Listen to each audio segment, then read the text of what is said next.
எதுக்கு வீடை கட்டிட்டு காம்பவுண்டை கட்டுறோம்? எல்லாரும் உள்ள வர முடியாது. எப்படி? ஒரு ரோட்டில் போகிற நாய் கூட உள்ள வர முடியாது. இப்போ கதவு இல்லாமல் இருந்தால் ரோட்டில் போகிற நாயெல்லாம் நம்ம வீட்டை விசிட் பண்ணிட்டு தான் போகும்.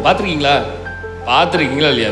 கதவு இல்லாத காம்பவுண்ட் இல்லாத வீட்டுக்குள்ளெல்லாம் எல்லா நாயும் அப்படி போய் ஒரு ரவுண்ட் அடித்து வீட்டெல்லாம் சுற்றி பார்த்துட்டு தான் போகும் வெளியில்.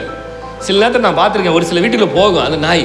ஏடா வீட்டுக்குள்ள போன நாய் காணாமேன்னு பார்த்துட்டே இருப்பேன், வரவே வராது ரொம்ப நேரமாக. எனக்கு ஆச்சரியமாக இருக்குது, ஒருவேளை பின்னாடி வெளியே போயிடுச்சோ. பார்த்தா அந்த நாய் ரொம்ப நேரம் கழிச்சு தான் வெளியே வரும். அது வீட்டையெல்லாம் சுற்றி பார்த்துட்டு அப்படிதாங்க. பிசாசுக்கு கொஞ்சம் இடம் கொடுத்துட்டீங்கன்னா அவன் வீட்டுக்குள்ள போய் ஹோம் டூர் பண்ண ஆரம்பிச்சிருவான். வீட்டை ஃபுல்லாக சுற்றி பார்த்து எங்கெல்லாம் அவனுக்கு தங்க முடியுமோ அங்கெல்லாம் தங்கிக்குவான்.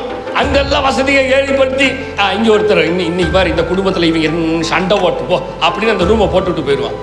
இந்த கிச்சனில் இவங்க வலிக்கி விட்டு விழுகட்டும். புரியுது அவங்களுக்கு என்னன்னு? அவன் வேலையை தந்திரமாய் உள்ள பூந்து எல்லாத்தையும் இருக்குது.